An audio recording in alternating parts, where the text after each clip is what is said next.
Okay guys, gagawa tayo ng dough para sa ating tinapay mamaya, ang merienda.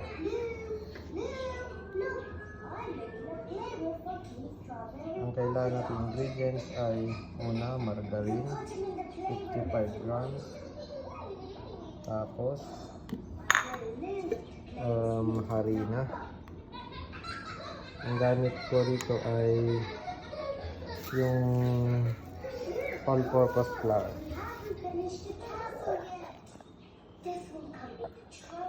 430 grams. Silayin muna natin.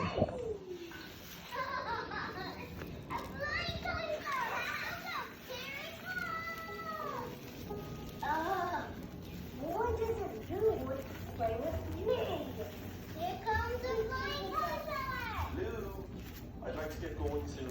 A few more minutes, okay? Okay, Dad. Ava? There you are. Strawberry coconut. I'm not playing anymore. What? Alright.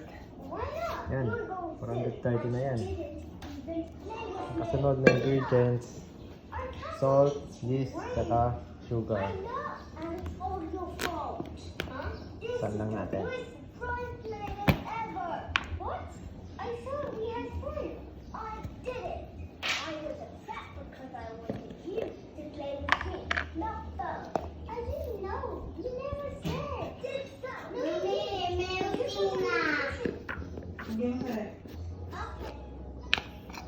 Una natin ilalagay ay ang Wait a minute. yeast. 6 grams lang ito. Here's some treats for your dinosaur breakfast. A flying Tyrannosaurus. Here I go. Yan, may sobra. No, this is a proper dinosaur game. Diretso na yan dito sa flour, sa instant yeast ang ating gamit. Ang susunod ay asukal. It's the only Pwedeng brown sugar or pwedeng white sugar.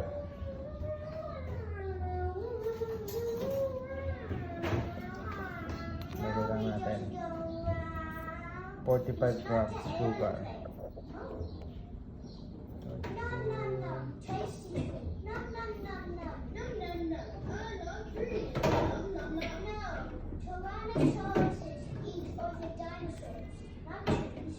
Maybe this Tyrannosaurus Yan. is silly and eats dinosaurs and trees. Diretso na rin yan dyan. Tyrannosaurus trees. Tapos, ang last ay asin. Dinosaur game, not a 5 grams only. They are proper dinosaurs. Oh, because this game's no fun.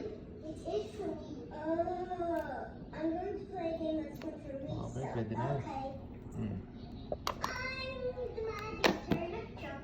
I'm going to the moon. I love the turbo on the street. Mamma mia.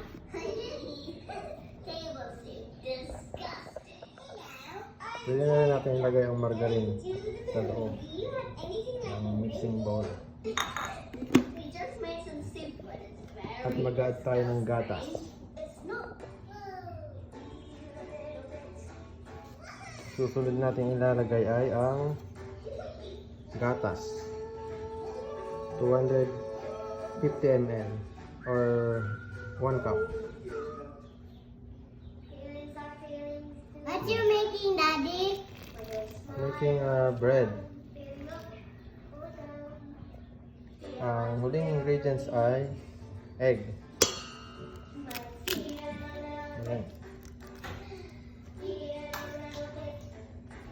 Haluin lang natin ito gamit ang spatula.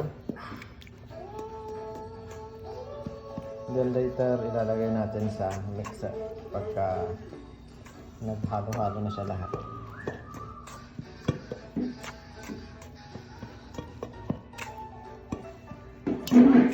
Itong dough na gagamitin ko ay pang lahat ng klase ng tinapay. Pwedeng ensaymada, pandesal, pandikoko,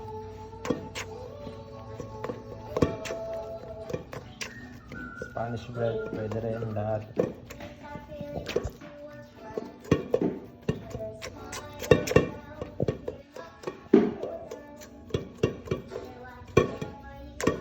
Yan. Halo ko na siya. Pwede na siyang i-spin. Sa ating mixer.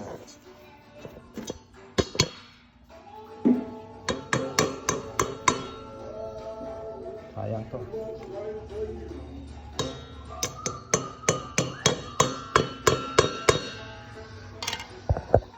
Nalagay lang natin dyan ating mixer. Ang mixer ng bahala rito for 6 minutes.